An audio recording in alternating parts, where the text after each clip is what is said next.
పోయింది.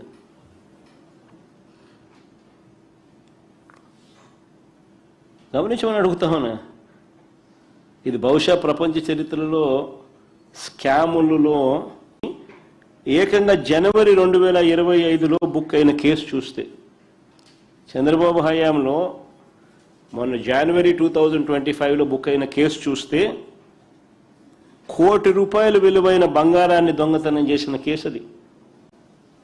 చంద్రబాబు నాయుడు గారి ప్రభుత్వంలో పరకామణి నుంచి, అంటే టీటీడీలో డబ్బులు లెక్కబెట్టే కార్యక్రమం నుంచి ఏకంగా జనవరి 2025లో చంద్రబాబు హయాంలోనే బుక్ అయిన కేసు ₹1 కోటి విలువైన బంగారాన్ని దొంగతనం చేస్తే, చంద్రబాబు గారి హయాంలో ఘోరమైన ఈ తప్పు జరిగితే ఆ దొంగకు దగ్గరుండి బెయిల్ ఇప్పించినారు.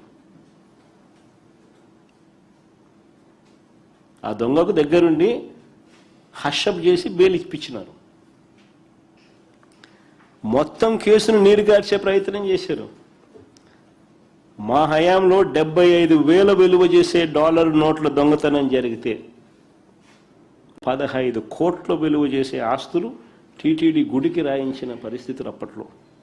కానీ ఇవాళ ₹1 కోటి విలువ చేసే బంగారం చోరీ చేస్తే పట్టుపడిన ఆ వ్యక్తికి బెయిల్ ఇచ్చి పంపిస్తా ఉన్నారు. ఇంకా ఆశ్చర్యం బయటికి రాకుండా. మరోవైపున సెప్టెంబర్ 2025లో 2023లో జరిగిన సెప్టెంబర్ 2025లో చంద్రబాబు నాయుడు 2023లో జరిగిన పరకామణి కేసు, ₹75,000 విలువ చేసే డాలర్ నోట్లు పట్టుబడి అక్కడ కూడా గుడికి మేలు జరుగుతూ ₹15 కోట్ల ఆస్తి టీటీడీకి రాయించిన దాన్ని తప్పుపడతాడు.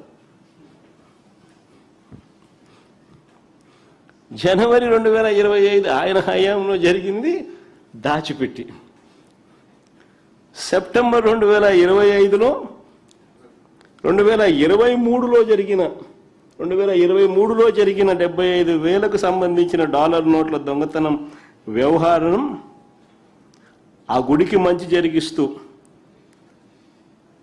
చేసిన కార్యక్రమంలో పెద్ద ఎత్తున విషప్రచారం దుమారం చేసి ఈ 2025 జనవరిలో జరిగింది కప్పిపెడుతూ. ఇంకా ఆశ్చర్యం చెప్పన్నా, ఇంకా ఆశ్చర్యమేనండి. నెయ్యి వ్యవహారంలో కూడా అంతే. ఈయన హయాంలోనే టెండర్లు ఖరారైనాయి.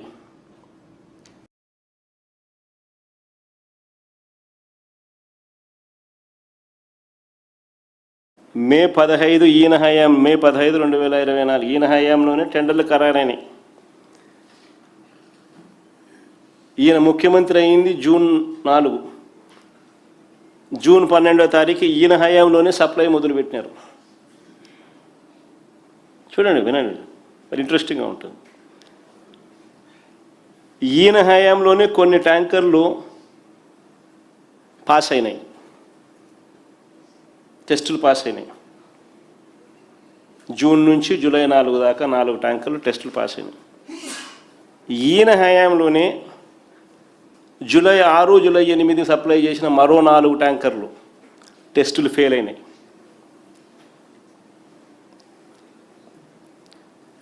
ఈయన హయాంలోనే ఆ ఫెయిల్ అయిన అవే ట్యాంకర్లు మరుసటి నెల ఆగస్టు, సెప్టెంబర్లో మళ్ళీ తిరిగి టీటీడీకి వచ్చినాయి, వేరే కంపెనీ పేరుతో. వచ్చిన వాటిని టీటీడీ అనుమతి ఇచ్చింది. వాటిని లడ్డూలు తయారు చేయడంలో ఉపయోగించుకున్నారు ఆగస్టు, సెప్టెంబర్లో. అర్థమైందా? ఆగస్టు, సెప్టెంబర్లో జరిగింది ఇదంతా. ఇది అయిన వెంటనే సెప్టెంబర్ 18వ తారీఖున చంద్రబాబు నాయుడు గారు జరిగిన ఈ విషయాన్ని దాచిపెట్టి జంతువుల కొవ్వు కలిసిందని, కల్తీ జరిగిందని, అది జంతువుల కొవ్వు కలిసిందని, కల్తీ జరిగిందని ఈయన ఎదురారోపణ.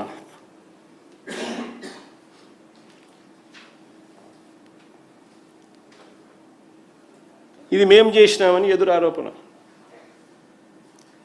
చేసింది ఈయన హయాంలో జరిగింది. రిజెక్ట్ అయినవి మళ్ళీ వెనక్కి రాకూడదు, అలాంటిది మళ్ళీ వెనక్కి వచ్చేట్టుగా చేసినాడు. వైష్ణవి డైరీ, సంఘం డైరీకి ఉన్న సంబంధాలు అందరికీ తెలుస్తూనే ఉంటాయి. వెనక్కి వచ్చినాయి, వాడినాడు, మళ్ళీ ఎదురు మా మీద దాడి సెప్టెంబర్లో. ఆయన చేసిన తప్పును మాపై నెట్టాడు. నిజంగా చెప్తాను, ఇలాంటి వారిని ఏమనాలా? ఓ పక్కేమో తప్పు ఆయనే చేస్తాడు, వేలెత్తి వేరే వారి మీద నింద వేస్తాడు. రెండో వైపున ఆ దుమారంలో స్కామ్ చేస్తాడు. డైరెక్ట్గా ఆ హెరిటేజ్కు, ఆ ఇందాపూర్కు ఉన్న సంబంధం ఏంటి అంటే నోరు మెదపలేడు. వాళ్ళ వెబ్సైట్లోనే అది మ్యానుఫ్యాక్చరింగ్ యూనిట్ ఆఫ్ హెరిటేజ్ అని వాళ్ళే రాసుకుంటారు. అదే హెరిటేజ్కి సంబంధించిన సీనియర్ వైస్ ప్రెసిడెంట్ సేల్స్ను ఫైర్ చేస్తారు వీళ్ళే. ఆయన రాజీనామా చేసి వెళ్ళిపోయినాడు ఈ నేపథ్యంలోనే.